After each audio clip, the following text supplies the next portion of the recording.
ابراہیم خداوند کے کہنے کے مطابق روانہ ہوا۔ آج کی ہماری پہلی تلاوت تکوین کی کتاب 12 باب 1 سے 9 آیات تک۔ ایک دن خداوند نے ابراہیم سے کہا، تو اپنے وطن اور اپنے اقربا کے درمیان سے بلکہ اپنے باپ کے گھر سے روانہ ہو اور اس سرزمین میں چل جو میں تجھے دکھاؤں گا۔ میں تجھے ایک بڑی قوم بناؤں گا، تجھے برکت دوں گا اور تیرا نام سرفراز کروں گا، سو وہ برکت کا باعث ہوگا۔ جو تجھے برکت دیں میں ان کو برکت دوں گا، جو تجھ پر بد دعا کریں ان پر میں بد دعا کروں گا۔ جہاں کے کل قبیلے تجھ میں برکت پائیں گے۔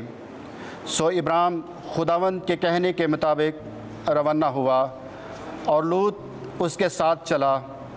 اور ابراہیم جب حران سے روانہ ہوا 75 برس کا تھا۔ اور ابراہیم اپنی بیوی سارائی اور اپنے بھتیجے لوط جو ان کی ملکیت تھی اور ان آدمیوں کو جو حران میں انہیں مل گئے تھے لے کر کنعان کی سرزمین میں جانے کے لیے نکلے۔ اور وہ کنعان کی سرزمین میں آئے۔ ابراہیم اس ملک میں مقام شکم میں مورا کے بلوط تک گزرا۔ اس وقت ملک میں کنعانی تھے۔ تب خداوند ابراہیم پر ظاہر ہوا اور کہا کہ یہ زمین میں تیری نسل کو دوں گا۔ اور اس نے وہاں خداوند کے لیے جو اس پر ظاہر ہوا تھا ایک قربان گاہ بنائی۔ اور وہاں سے روانہ ہو کر اس نے بیتل کے مشرق میں ایک پہاڑ پر اپنا خیمہ کھڑا کیا۔ بیتل اس کے مغرب اور آئی اس کے مشرق کو تھا، اور وہاں بھی اس نے خداوند کے لیے ایک قربان گاہ بنائی اور خداوند کا نام لیا۔ پھر ابراہیم رفتہ رفتہ نجبہ کی طرف گیا۔ پاک کلام کے پڑھے اور سنے جانے پر خدا کی برکت ہو۔ خدا کا شکر۔ زبور 33 جماعتی جواب۔ مبارک ہے وہ امت جس کو خداوند نے چن لیا ہے، مبارک ہے وہ قوم جس کا خدا خداوند ہے، وہ امت جس کو اس نے اپنی میراث کے لیے چن لیا ہے۔ خداوند آسمان پر سے دیکھتا ہے، سب بنی نوع انسان پر اس کی نگاہ ہے۔ جماعتی جواب۔ مبارک ہے وہ امت جس کو خداوند نے چن لیا ہے۔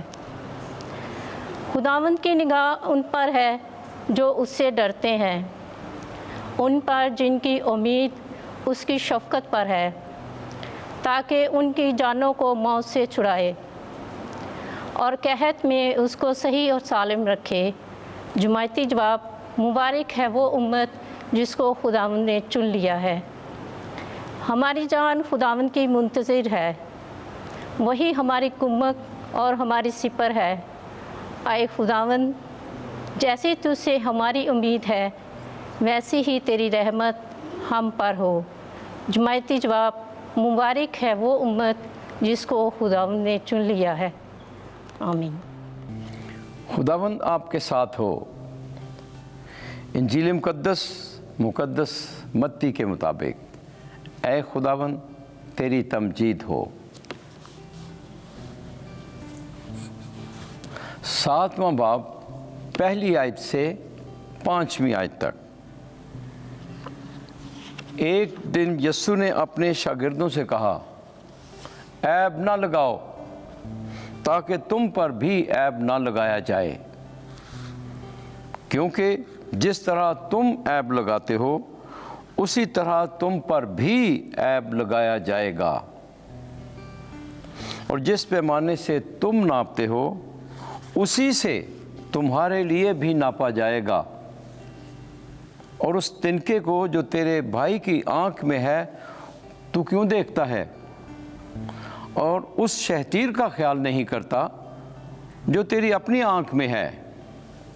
یا کیوں کر تو اپنے بھائی سے کہہ سکتا ہے کہ ٹھہر میں اس تنکے کو جو تیری آنکھ میں ہے نکال دوں، اور دیکھ خود تیری آنکھ میں شہتیر ہے۔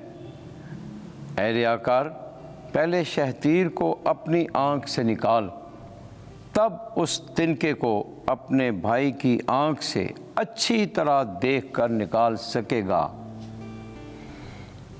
انجیل مقدس کے وسیلے سے ہمارے گناہ معاف کیے جائیں۔ اے مسیح، تیری ستائش ہو۔